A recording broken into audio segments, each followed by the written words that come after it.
আটার সাথে হলুদ, লবণ, পানি আর কালো জিরার নিখুঁত মিশেলে তৈরি হচ্ছে এক ব্যতিক্রমী খাবার। তারপর টকবগে আগুনের তাপে ধীরে ধীরে সেকে বানানো হচ্ছে বিশাল আকৃতির মুখরোচক ঝাল চাপড়ি। 10 কেজি আটার মিশ্রণ থেকে তৈরি এক একটি চাপড়ির ওজন প্রায় 3 কেজি। বিশাল আকার, ঝাল স্বাদ আর সাশ্রয়ী দামের কারণে টাঙ্গাইল জুড়ে এটি পরিচিত গরিবের পিৎজা নামে।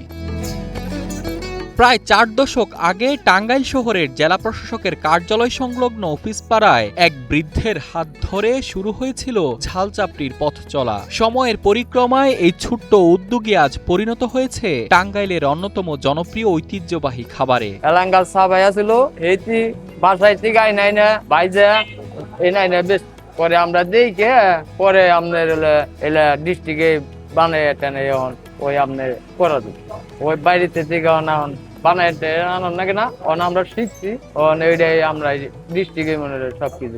প্রতিদিন ভোরের আলো ফোটার আগেই শুরু হয় ঝাল চাপড়ি তৈরির ব্যস্ততা। 8 থেকে 10 কেজি আটার সঙ্গে হলুদ, লবণ, কালোজিরা সহ নানা মশলা মিশিয়ে তৈরি করা হয় খামির। এরপর দক্ষ কারিগরের হাতে সেই খামির রূপ নেয় বিশাল আকৃতির ঝাল চাপড়িতে। টকবগে আগুনে ধীরে ধীরে সেঁকে তৈরি করা হয় সুস্বাদু এই খাবার। আমার চাপড়ি 3 কেজি ওজনের চাপড়ি দেখাতে পারবো, তার জন্য পুরস্কার আছে। প্রতিটি ঝাল চাপড়ি তৈরিতে লাগে 2 থেকে 3 কেজি খামির। প্রতি কেজি বিক্রি হয় 80 থেকে 100 টাকায়। প্রতিদিন একটি দোকানে গড়ে 8 থেকে 10,000 টাকার ঝাল চাপড়ি বিক্রি হয়। 100 কেজি করে আটা যায় আর 10,000 টাকা বেচা কিনা হয়। বেতন টেতন দিয়ে 1,200 টাকা থাকে আর কি।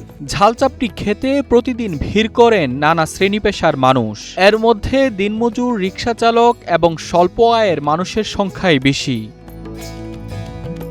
শুধু স্থানীয়রাই নন, সরকারি কিংবা ব্যক্তিগত কাজে বিভিন্ন উপজেলা ও গ্রাম থেকে টাঙ্গাইলে আসা মানুষ একবার হলেও এই বিখ্যাত ঝাল চাপড়ির স্বাদ নিতে ভুল করেন না। গরম গরম চাপড়ির সাথে আলু ভর্তা, পেঁয়াজ কুচি আর কাঁচামরিচের অনন্য পরিবেশন যেন স্বাদকে পৌঁছে দেয় অন্য এক উচ্চতায়। ছেলের পরীক্ষার উদ্দেশ্যে আসছি, ওখানে আমরা গার্ডিয়ানরা মিলে বসে থাকি, এর জন্য আমরা একটু হালকা পাতলা কিছু খাওয়া দাওয়া করি, এর জন্য নিয়ে যাচ্ছি এগুলো চাপড়িটা নিয়ে যাচ্ছি। জনবাড়ি থেকে যখন টাঙ্গাইলে আসি এখানে আমরা খাই। 6-7 বছর ধরে খাই, কোঠাইছি মামলারি।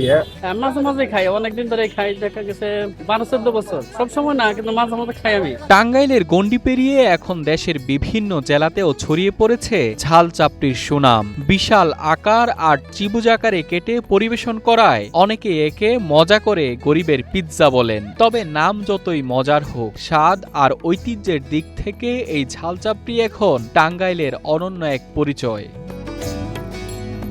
Mainuddin Shamsuzzaman, one digital desk.